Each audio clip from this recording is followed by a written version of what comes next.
Hey, everybody. Welcome to the back room. I'm Andy Ostroy. Watching him out there campaigning again, it's kind of sad. It's the political equivalent of when Michael Jordan went to play for the Wizards. But Trump's out there making speeches and now even running ads. The FBI guy after me for the Russia hoax, long before my election as president, was just arrested for taking money from Russia. May he rot in hell. Sometimes I can't get over how much he reminds me of Abraham Lincoln. You know, the funny thing about Trump, well, first of all, that sounds like he could have been a stand-up comic, like he's actually in a comedy club because he's just talking shit and people are laughing, except this is the former president of the United States who actually wants to be president again. But the thing I love about Trump is that he makes up stupid phrases like Russia, and then he'll repeat them over and over again for eternity as if it's like something Martin Luther King said, you know? Here's another clip. You like DeSantis? I do. I don't dislike. I would love to see a Trump-DeSantis ticket. So Trump is your absolute number one? Of course. No questions asked. We are here to support Trump today. And so why not Tim Scott or Nikki Haley? We love Tim Scott and Nikki Haley, but he has been proven to be the best president that we've ever had besides Ronald Reagan. And he has the philosophy of Ronald Reagan, so why go with anyone else? Tim Scott would be a great vice president, however. What would be your net message to Nikki Haley right now? Work hard and campaign well. That's all I'm commenting. 2024 may not be her year, though. No, I think she needs to wait another 4 years, and then it'll be her turn. It would be the Donald. Yeah. There's others considering, including the likes of even Tim Scott and Nikki Haley. I like Tim Scott, but I would vote for Donald over Tim.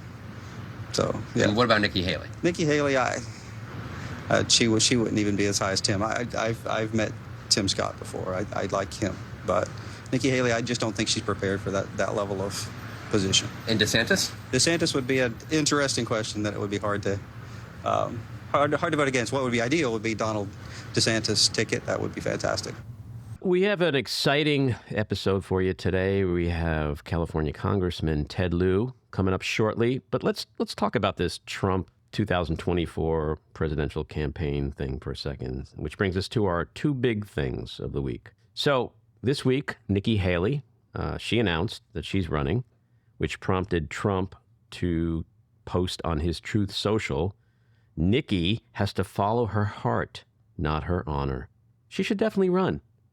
There's so much you can unpack in that thing. And then I think yesterday, Larry Hogan kind of threw his hat in the ring, suggesting that he's going to be running. And this is what I thought was going to happen, where someone, and I'm actually glad it's Nikki Haley because, she's a woman, but she defied Trump. She flip-flopped on what she said a couple of years ago when she vowed that she wouldn't run if Trump was going to run again. And now that she's done it, you're going to just see them all coming out of the woodwork. You're going to see Sununu and Youngkin and just Kristi Noem. They're just all going to come out, and announce Pence. So we're probably going to end up with another slate of 15 candidates like we did in 2016. What's frightening is that, like 2016, because he still holds 20 to 30% of the party, if he gets that same 30% and they each get 3, 4, 5%, he's the nominee. He's not going to become president. But do we want Trump as the nominee? I don't know. I'm kind of torn. I don't really want him as the nominee, but also I'm torn as well because we want to win in 2024. But I think Nikki Haley is going to be a terrible candidate. She's polling, above Pompeo, but below Pence at this point. Mm-hmm. And we know that Pence has absolutely no chance. And basically, Hogan or Sununu or what people might consider rational Republicans, they have absolutely no chance. But there's going to be a dozen more of them. Yeah, I mean, I'm not yet prepared to agree that they have no chance. I will agree that they likely have little chance. But as we all know, politics is a crazy game and a lot can happen in the next 6 months, 12 months. Do they have a chance if Trump is indicted? Does that change the game? No. Why not? Not at all. Because, I wouldn't want to like sell my children, but I will take any bet that anybody wants. So you're betting your put out children? there. Well, I mean, they're nice, but Gabe, what's the other one? Jed. Jed, Gabe and Jed, your if you're children. listening, Mom is betting you guys. So there is no doubt in my mind that he's going to be the nominee. yeah, I'm not convinced of that yet. I'm usually a big skeptic, and I never underestimate Trump. But I think the landscape, it's like the tectonic plates are moving under the surface of the earth, of America, let's say, or wherever there's an earthquake. And there's going to be an earthquake coming, and that earthquake is going to change the dynamic for him. But if it's not Trump, you can't believe that it's going to be Nikki Haley. It won't be Nikki Haley, but, you know, we were talking about this last night. Chris Christie is another one who's probably going to throw his hat in the ring. Not going to get the nomination. His big hat Definitely in the not. ring. Unless Springsteen is his VP.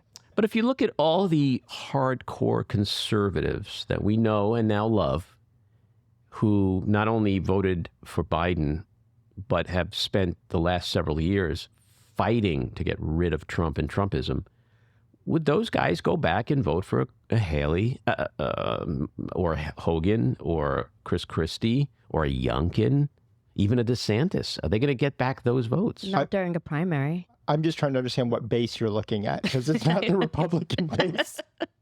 Well, there is some wishful thinking in here. I am a little naive as well, contrary to public opinion. But it is interesting to see that they're all coming out of the woodwork now, and I would say 3 to 4 weeks from now we're gonna have 10 to 15 candidates, and then it's going to be just a complete shit show. And I say this again and again and again: the fact that Trump not only is running, but he is still the front runner after inciting an insurrection. It's mind-numbing. The second big thing this week is the chaos and the drama and the hypocrisy and the shame of what's going on in the House of Representatives. I've lived many decades now, and I've never seen a Congress this out of control, toxic, partisan, just batshit crazy, motivated by nothing but, you know, being vindictive and petty and evil. Evil. I mean, it's just evil. It's a culmination of decades of gerrymandering and a crazy base, and this is what you get. Yeah. So, Kevin McCarthy was so desperate to be Speaker of the House. I mean, he basically begged the 20 rogue, rebellious Republicans to end up voting, or some of them to vote for him, most of them to vote for him. Why? I don't know. I mean, it would be like heavily campaigning to be the captain of the Titanic once you see the iceberg. It's like, oh, there's an iceberg there. Oh, I want to run this ship. When you have an opportunity to jump off and go to safety, they pleaded with the American people, give us control of this House. And what have they done? Have they listened to their constituents? Do they do anything that is important to the American people? Are they on any kind of credible legislative path? Are they doing anything to help Americans? No, what they're doing is just insane, batshit crazy nonsense. You know, we're going to investigate Hunter Biden. We're going to impeach Health and Human Services Secretary Mayorkas. We're going to investigate Fauci. We're worried about Jill Biden calling herself doctor. We're worried about girls' vaginas and menstrual cycles. And I say girls' vaginas as if anyone else has a vagina. I'm sorry. Just vaginas. I'm just going to say vaginas. They're worried about vaginas. They're obsessed with vaginas, as always. They should call themselves the Vagina Party. But that's what they're focusing on. And this week, we saw Eric Swalwell of California and Adam Schiff, also of California. We saw them get stripped of their key committee assignments, like in the Intelligence Committee. Yesterday, they took a vote and they stripped Minnesota Congresswoman Ilhan Omar of her Foreign Affairs Committee seat because, there's a standard they have to live up to. McCarthy was like, she can be on other committees, but, Foreign Service. This is a woman who said some things that were, people thought were anti-Semitic, and they definitely were tropes, and she apologized. She's apologized, I think pretty profusely, repeatedly, she has shown nothing but contrition. She has met with Jewish leaders. She has publicly stated that she understands why they were insensitive and dangerous comments. No one's perfect. You move on, okay? We're all fallible. We make mistakes. We apologize and hopefully move on and don't repeat those mistakes. Look at what they are rewarding. Look at who McCarthy is rewarding. George Santos, Lauren Boebert, Paul Gosar, Marjorie Taylor Greene. You know, when you think about what people were upset, some people were upset with Omar about, and then you think of, you know, Jewish space lasers and stalking David Hogue on the street when he was a teenager, to denying that a plane hit the Pentagon on 9/11, to inciting an insurrection. I mean, Boebert tweeted, I think, the day of January 6th, that this is our 1776. Well, what the fuck was that supposed to mean? You know, for all you history buffs out there, you know, what happened on 1776. Those people are okay. They are okay to serve in McCarthy's caucus, McCarthy's Congress, on the committees, but not Swalwell, Schiff, and Ilhan Omar. Well, that's because this has got nothing to do with anything other than political retribution, and that's their other big task. Yeah, and racism. But, you know, when you think of Paul Gosar, the guy tweeted out images of Alexandria Ocasio-Cortez and Joe Biden getting murdered. Have they apologized? Have they met with AOC and said, we understand why this was hurtful and dangerous? But yet they get rewarded. The woman who made some mistakes and apologized and has genuine contrition, she gets booted off. By the way, she's a woman of color. I mean, somebody like her who came out of the refugee camps in Africa, who brings to the Congress a unique perspective about what it's like to be an immigrant, to escape persecution or economic suffering. Like, we need that kind of diversification and perspective in Congress. And so it's no coincidence that she was booted because she's a woman of color. And a Muslim. It's a triple threat to the GOP. Yeah. So this is what you voted into control, Republicans. I don't know, are we up to 7 who listen to this podcast now? Still at 5. Still at 5. So that brings us to this week's winners and losers. Who wants to go first? Let's go, Jen. My winner is Manhattan DA Alvin Bragg for moving ahead with a grand jury investigation into Donald Trump's involvement in hush money payments to stripper Stormy Daniels, with whom he allegedly had an affair ahead of the 2016 election. Mm-hmm. My loser, the MAGA Republicans in Congress have replaced their American flag lapel pins with AR-15 pins. So the MAGA Republicans have shown their fealty to the NRA and simultaneously disrespecting all the victims of gun violence. That makes me really angry. My winner is, not surprisingly, after Americans paid exorbitant gas prices, ExxonMobil reported $56 billion in profit last year, its largest annual haul ever. So Exxon proves once again that it's first and foremost a wealth extraction corporation. And my loser is CNN CEO Chris Licht for his failed strategy to move CNN to the right and recently suffered its worst ratings week in 9 years. And now, in a desperate attempt to turn things around, he's going to add Bill Barr to his Friday night lineup for the overtime segment, which is just another catastrophe. Mm-hmm. My winner this week is Nikki Haley, who has bigger testicles than Ron DeSantis and all the other GOP men who are too chicken shit of Trump to announce their own campaigns for president. My loser, Donald Trump, who saw, as Jen said, the Manhattan DA's office on Monday begin presenting evidence to a grand jury in the Stormy Daniels hush money criminal case, which is a nice segue into this week's rant. So let's talk about Donald Trump. You know, that ignorant, pathologically lying, pussy-grabbing, sexual abusing, anti-Semitic, racist, homophobic, xenophobic, corrupt, massively investigated, soon to be indicted, twice impeached, election-stealing, democracy-raping, dictator wannabe sociopath, or who Republicans call our guy for 24. I'm sticking to my prediction, or more so my guarantee, that Trump will be indicted. But what the fuck is taking so damn long? It's been 2 years since the deadly January 6th insurrection. Even longer for the, I just want to find 11,708 80 votes, Georgia phone call, his blatant tax evasion, his financial fraud, the emoluments violations, the Stormy Daniels hush money crimes. I mean, how long should it reasonably take to indict a former president who, remember, we couldn't indict while he was a sitting president? Whether it's Attorney General Merrick Garland playing politics with his special counsel appointments or the Southern District of New York having played politics with its decision not to pursue an indictment, the nation's justice system may not be living up to the long-standing rule that no one is above the law. Those who spew irresponsible bullshit about the risks of prosecuting him need to sit down and shut up, because the risks to our fragile democracy of not doing so are multiplied by 1,000. And the further we get from these crimes and the closer we get to the 24 election, the more complicated this all gets for Garland, because there's a long span between indictment and the ultimate goal of prosecution and conviction. He needs to get off his ass and indict now.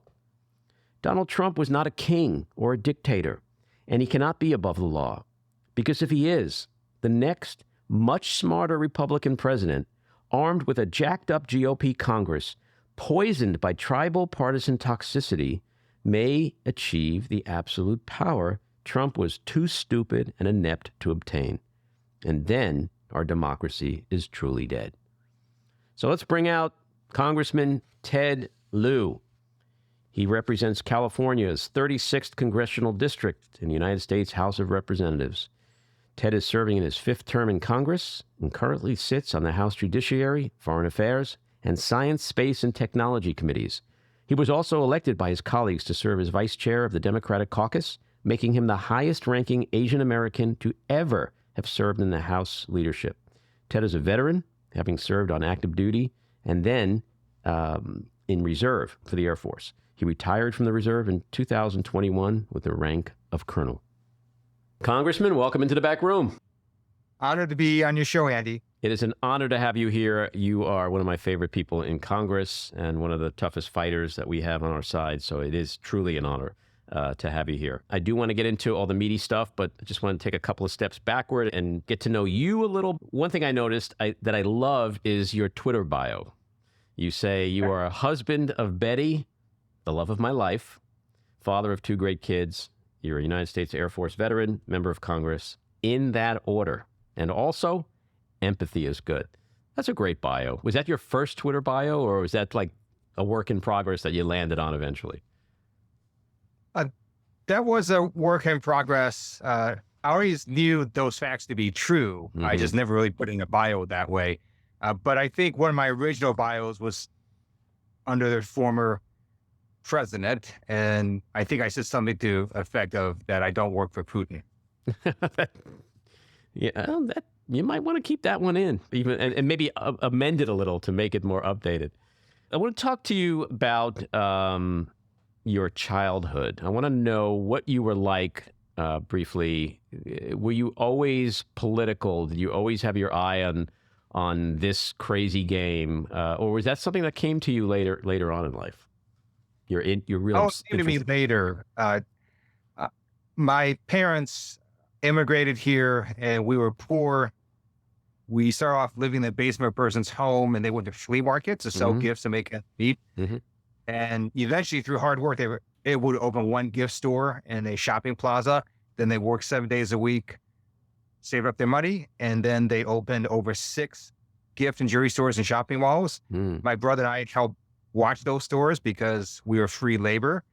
So my life growing up was essentially working at gift stores and selling stuff to people, make sure they didn't steal stuff, and operate a cash register. Politics was the furthest thing from my mind. When did it enter your mind? So at some point, I realized that my parents had achieved the American dream. They went from being poor to a home, gave my brother and I an amazing education. My brother is now a doctor, and my parents still remind me of that. But it's one reason I joined the U.S. Air Force on active duty, and one reason I stayed in the reserves.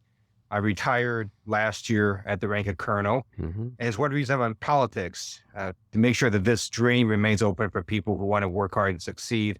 And America has given to my family so much. And it's also a story that's not unusual. This story is replicated millions of times across generations.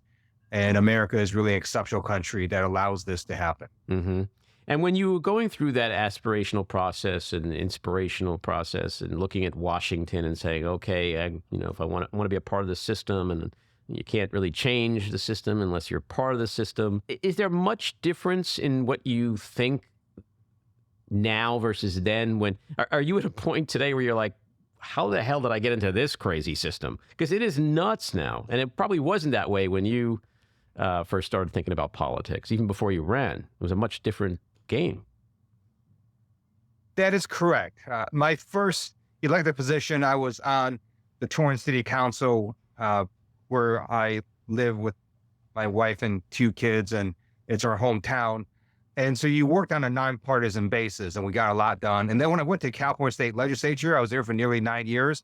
I worked on a number of issues with Republicans, whether it was bills or hearings or letters. And that's because at that time, we didn't have wingnuts and crazies. But now, when you look at the Republican caucus, they're unfortunately controlled by a lot of crazy Republicans with very extreme and dangerous views. Mm-hmm. And to that point, I want to ask you about something that's in the news this morning, the Chinese high-altitude surveillance balloon. I want to ask you, is that something that your colleague Marjorie Taylor Greene's Jewish space lasers might be able to take out? It's sort of interesting. I was just reading about it because this is pretty recent breaking news.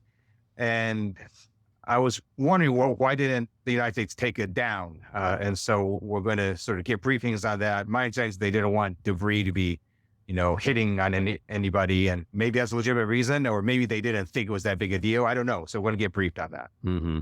Well, I just saw like maybe 10 minutes ago that they've concluded that it was more of like a private, like consumer travel thing or something. It's not even a spy vehicle or whatever. The whole thing is just kind of nuts, but it just reminds me of the kind of lunacy that because like you could probably go into half of the Republican base right now and they would say, yeah, shoot it down with the Jewish space lasers. Like, yeah, that's how crazy things are. So let's talk about the House. It's got to be a crazy place to work. Like this week, yesterday, there's a vote to boot Representative Ilhan Omar from her committee seat on the Foreign Affairs Committee. Then you have Eric Swalwell, your California co-congresspeople, and Eric Schiff in just this small, petty, vindictive kind of toxic partisan game that they're playing. Like, what is the next 2 years going to be like if that's really the only place they're at? Impeaching Mayorkas and investigating Biden and Fauci and blah, blah, blah, blah, blah, and Hunter Biden. How are you going to just go to work every day and maintain your sanity?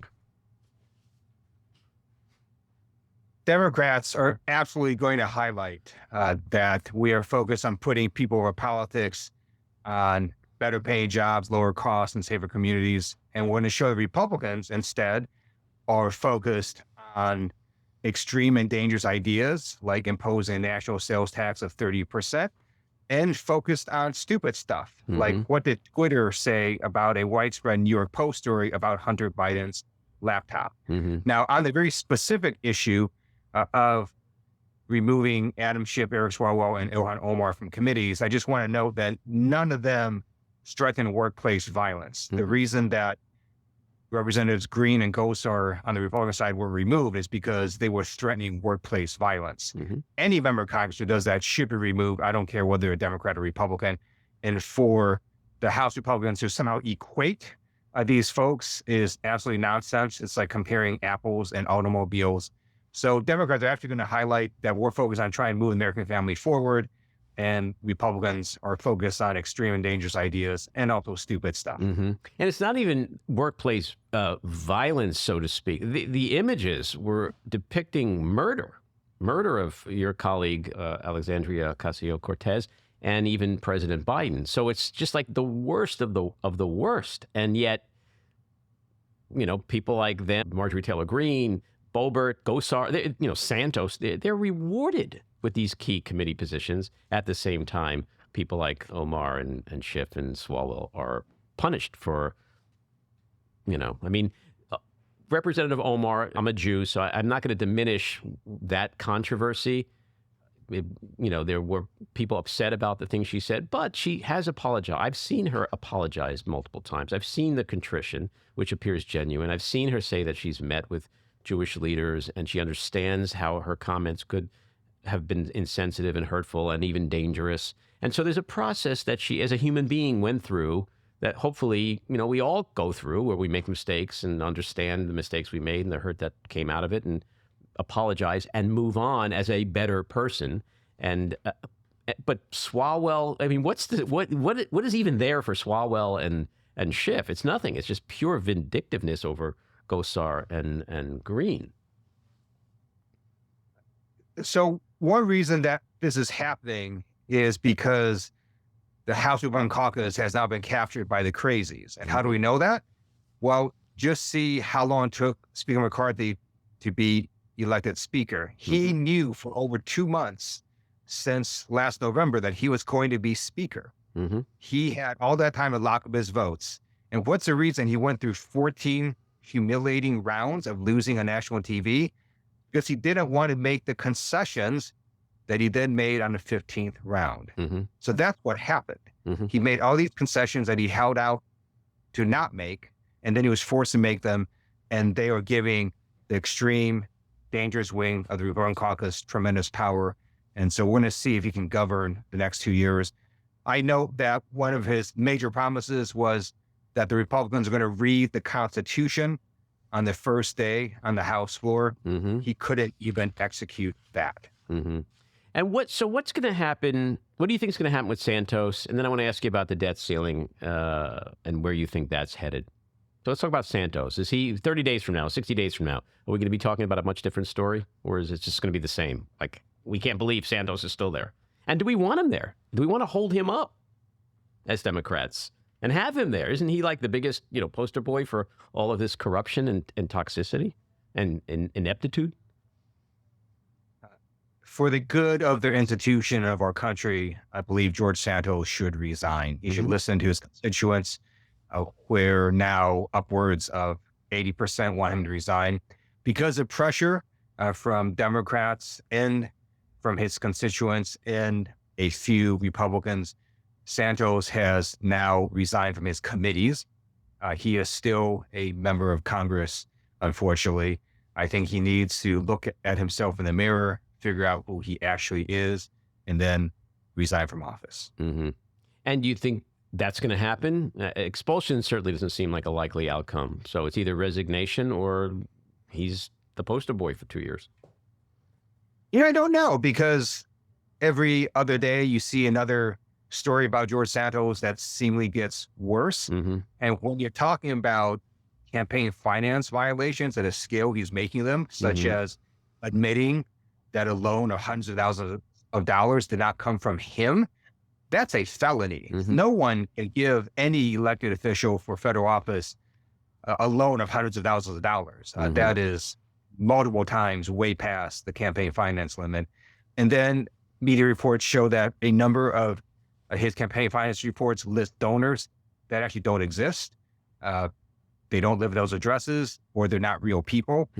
If all of that is true, those are multiple felonies that he's engaged in. And as a former prosecutor, you see that as a serious criminal accountability issue on his part? You think he's facing indictment over that? If those reports are true, absolutely, because at the scale at which he did it, those are felonies. You can have campaign finance violations under a certain dollar amount. They're not felonies, but the scale of his, if they are true, they would be felonies, and people do go to prison for those kinds of violations of criminal law.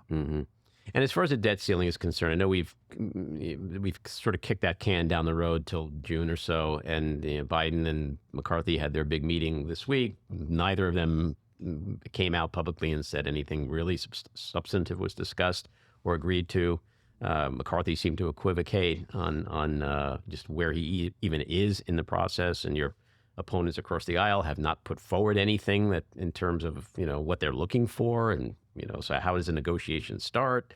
if that hasn't happened yet. But where do you see that going? I mean, this is a party that 3 times under Trump, they raised the debt ceiling, but now all of a sudden they're concerned about, the debt ceiling. Republicans are being completely hypocritical.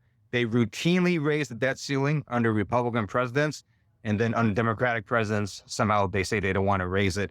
At the end of the day, this is very simple. It's simply about saying the United States is going to pay the debts we already incurred. Mm-hmm. Some of those debts incurred under President Biden. Some of those debts were incurred under the former president. Mm-hmm. And the American people understand this, right? Your American family can't just say, hey, we're not going to pay our debts. Let's go negotiate something in the future. Mm-hmm. So, for example, let's say you have a car loan. You can't just say, I'm going to stop paying my monthly car loan and let's talk about how I'm going to get a cheaper car next year. Mm-hmm. That's not how it works. Mm-hmm. If you don't pay your monthly car loan, your car gets taken away. Bad things happen. Mm-hmm. So we're trying to keep the Republicans from causing bad things to happen to the U.S. economy if they don't have the U.S. pay off our debts that we owe. Mm-hmm. So in terms of of like political posturing, if we just cut to the chase and say, okay, it's now May 31st, Congressman, will we avoid a default? Will there be an agreement? Will the sausages get made ultimately? That's a great question. I don't know, because the concessions that Speaker McCarthy made to the crazy wing of his caucus. Mm-hmm. So we'll see what happens. I hope that we're able to come to an agreement. And right now, we just want Republicans to show us their plan. Mm-hmm. They don't even tell us what it is they want to have happen. They control the House. They have the responsibility to put out a budget. They refuse to do so. So it's really hard to talk in a vacuum because they can't even tell us what they want. Mm-hmm. Well, on some level, don't we know what they want to cut Social Security and Medicare, but that's not a popular thing to make public, which is probably why they're concealing that, So it's more just performative than anything else, what they're doing. They don't want to put down in writing the cuts they want to make. Mm-hmm. And so if they don't do that, then I don't even know how we can have a discussion. Mm-hmm. If they really want to reduce spending, that is a conversation that all of us are happy to have and talk about. But you can't just not pay the debts the United States has already incurred. Right. So you were in the news. I'm really pleased that we were able to get you on this morning because you were in the news this week with, I think, 2 very serious issues that you're involved in and have spoken out on. The first is the Russia inquiry and the Durham investigation, and that you've sort of teamed with Daniel Goldman of New York to request of the Department of Justice that they investigate this Barr Durham craziness. And it just, I'm not a former prosecutor. I'm not a current prosecutor. I'm not a lawyer. Been around the block enough to know that the shit that seems like that went down then is certainly unethical, maybe even illegal, and definitely needs to be looked into. Is this something you think is going to gain traction based on what you and Goldman are requesting? I do. And we've made a request to the Inspector General. We sent him a letter to investigate Bill Barr and John Durham for weaponizing the Department of Justice to go after a false conspiracy theory that somehow the deep state or Hillary Clinton caused the FBI to investigate the Russia-Trump ties. What we know is that the Inspector General himself did a full independent investigation and concluded that the FBI did not have any political motives for opening up the Russia-Trump inquiry, and that the FBI had a sufficient basis to do so. Also, I think people should know federal prosecutors have an insanely high conviction rate. If you are indicted by a federal prosecutor, you are in huge trouble because they have the entire weight of their whole federal Department of Justice and all the resources to go after you. They would have dotted their T's and crossed their I's and made sure they had all the evidence in order. And people get convicted at extremely high rates on the order of 97%. John Durham went after 2 people in his fruitless 4-year investigation, and he indicted them and he lost at trial. Mm-hmm. That is rare. And what that tells me is he didn't have the evidence that he was doing this likely for political reasons, and we need to have an investigation. And what the New York Times reported very disturbingly is that John Durham tried to pressure the Inspector General to not release the part of his report that said the FBI had a sufficient basis to open the Russia-Trump inquiry. And to me, that is very damning. And also this Italian tip, which is the most ironic thing of all, is that, yes, we did uncover potential criminality, but it wasn't in the Russia investigation. It was with Donald Trump. What is happening with that? Like, what, do we have any sense of what that involved and why it was squashed by Durham? And are we ever going to learn what this tip was about? That's a great question. So our hope is that the Inspector General will also try to shed some light on what happened there. But it's worse than just what you stated.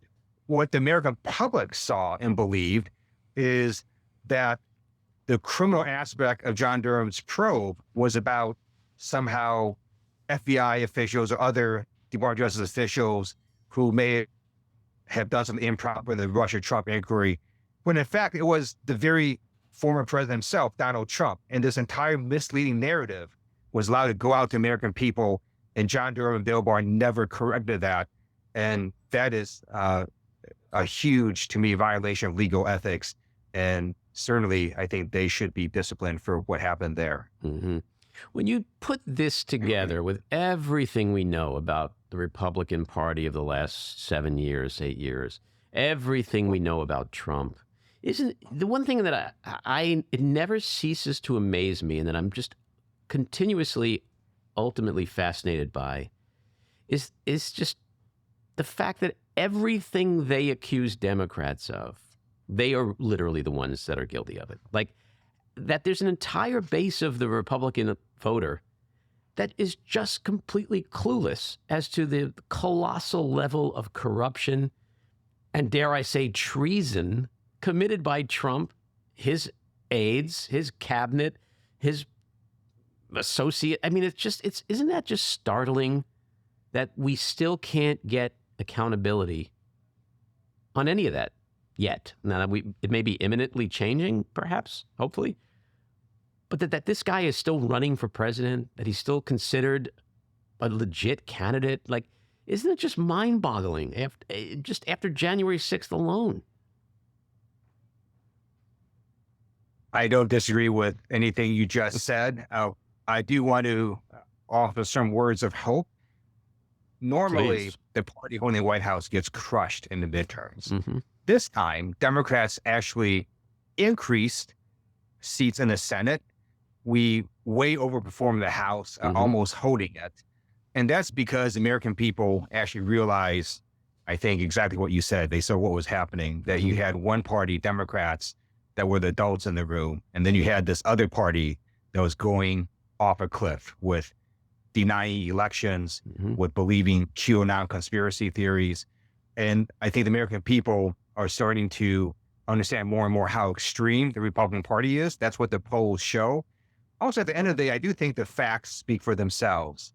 The jobs report for January came out showing that 517,000 jobs were created, way over expectations of 100-some thousand jobs. That is an amazing jobs report. And it shows that the Democrats' policies are working, the Democrats are delivering, that President Biden's policies are working. And then you contrast that with what Republicans are doing and what people are seeing on national TV, right? They're trying to kick people off committees. They're trying to impose a national sales tax of 30%. And they want to talk about what Twitter said about a New York Post story about Hunter Biden's laptop. Well, that's what the next 2 years are going to look like. The other thing that you were in the news this week, or maybe the tail end of last week, was with your New York Times op-ed about AI, artificial intelligence, which I find totally fascinating and terrifying, as you do, because your op-ed was titled, "I'm a Congressman Who Codes. AI freaks me out." Now, you're one of 3 Congress people who have computer science degrees. Is that correct, or am I off on that? I have 3 members of Congress that have a computer science major. That is correct. So I want to just read a couple of things that you said. You said, as one of 3 members of Congress with a computer science degree, I am enthralled by AI and excited about the incredible ways it will continue to advance society. And as a member of Congress, I am freaked out by AI, specifically AI that is left unchecked and unregulated. And I want to know, what is it? I mean, I've been reading about ChatGPT, which is sort of like blown through the popularity charts in a very short amount of time, maybe 2-3 months. They have over 100 MAUs right now, 100 million monthly active users. In January, 13 million daily active users, far outpacing TikTok and Instagram in reaching those levels.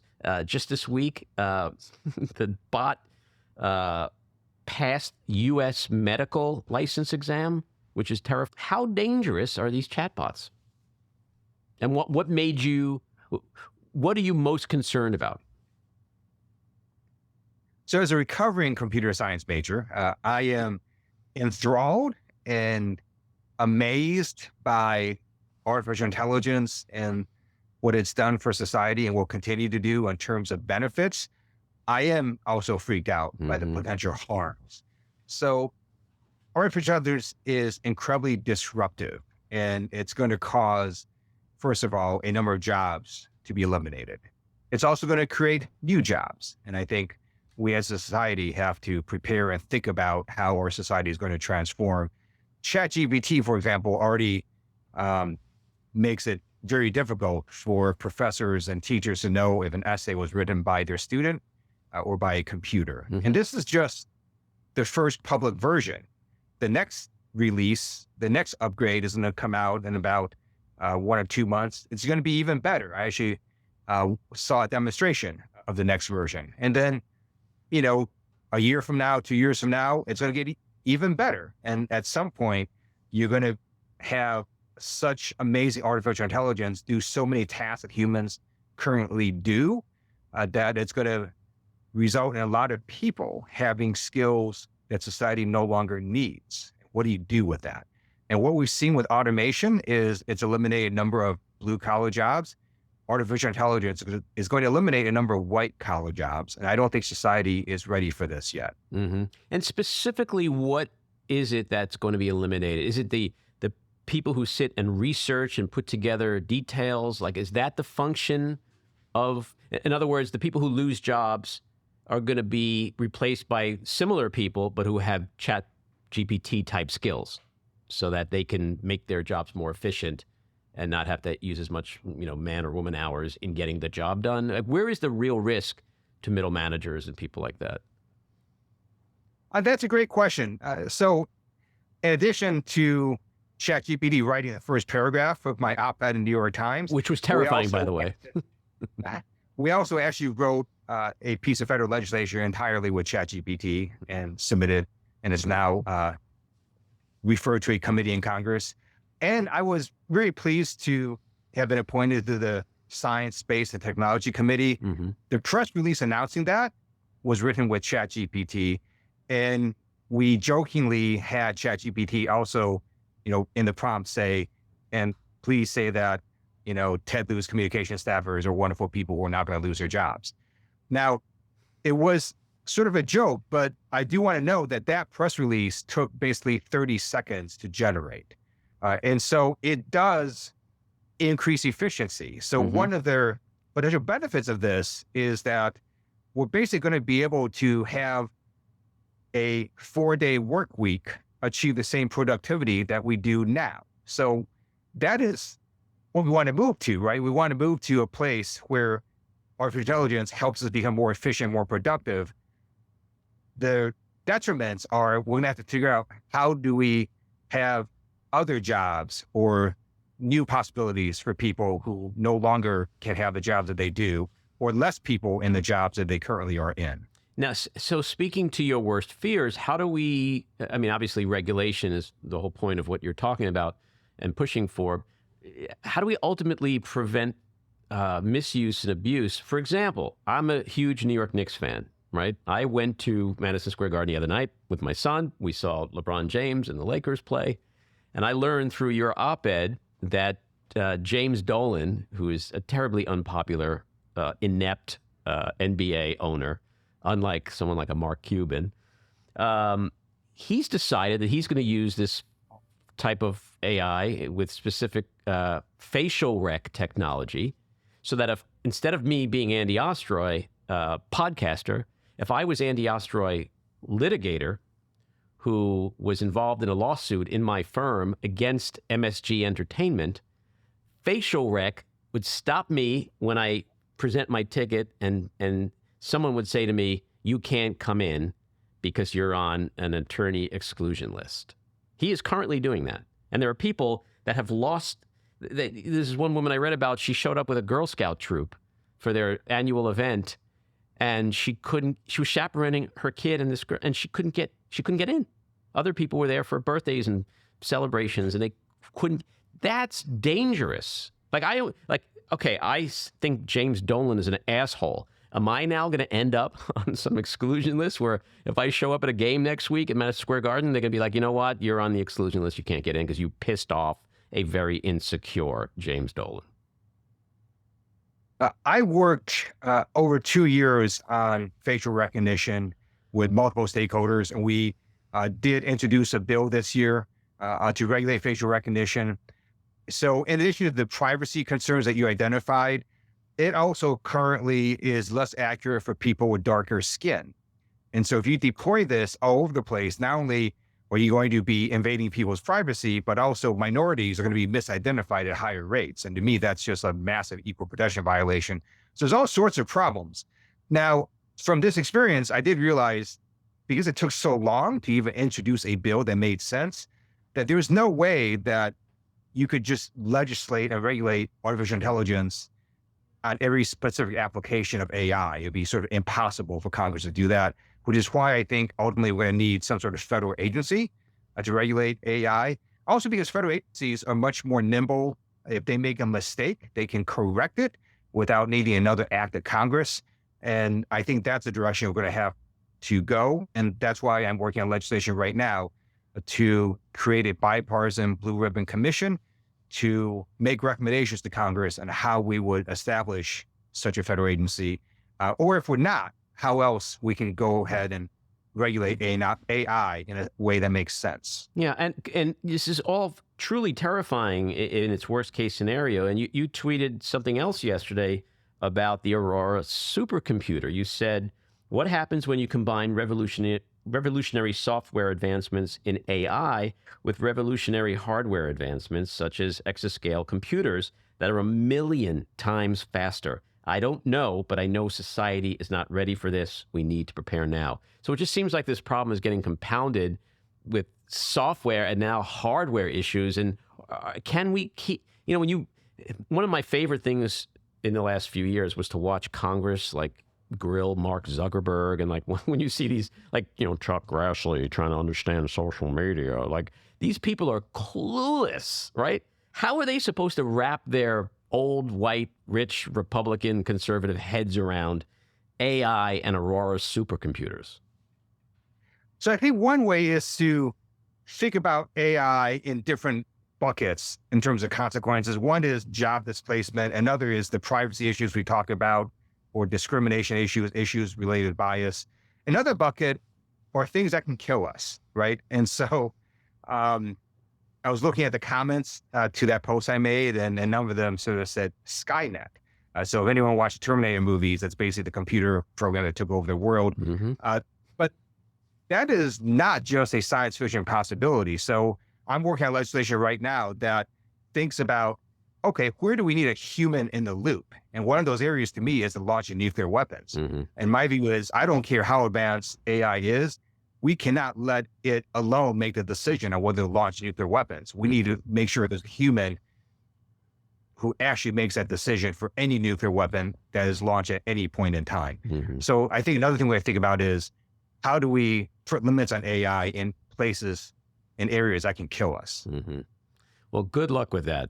My last question to you is unrelated, but it's one we ask often here in the back room because we try to get a window into people's souls and have our audience get to know the person, not just the congressman. So music is a great window into the soul. Give me your top 5 musical artists of all time. My music appreciation stopped in the 1980s. And so I call them the 3 Bs. I do like Pat Benatar. Mm-hmm. I do like Berlin.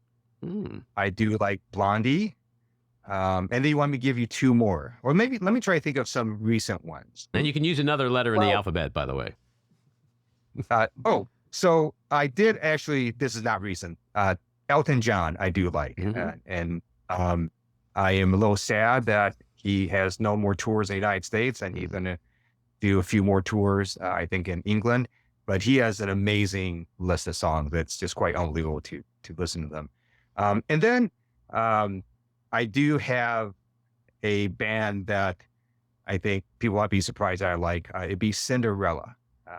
They have some cool songs, including this rock ballad that is quite good. 90s band, Cinderella? I think they're 80s, maybe 90s. Oh, okay. Yeah. All right. Well, that's a good list, and I'm glad you gave it to us. And I'm glad you came in. You've been very generous with your time. Hope you'll come back. Good luck with all this amazing stuff you're working on. It is truly important. You're a great guy. You've got a big set of cojones, as they say, and we appreciate you fighting for not just Democrats, but for every American, even if they don't understand what the hell you're doing for them. So thank you. Thank you, Andy. Honored to be on your show. All righty. Take care. That's episode 39. If you like what you've been hearing, and even if you don't, let us know. We appreciate the feedback. You can leave us a message at 845-307-7446. Email us at backroomandy@gmail.com or tweet to me at Andy Ostroy.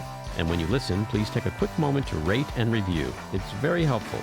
I want to thank my co-producer, engineer, and editor Matty Rosenberg, associate producer Jen Hamoud, Cricket Langell for our artwork, Andy Hollander for our kick-ass music, Patricia Wynn and the Epicurean for the Backroom Studio, and a big thank you again to our guest, Congressman Ted Lieu. So keep your eyes on Washington, Hollywood, and your own backyards, and we hope you'll join us again next time. Have a great week.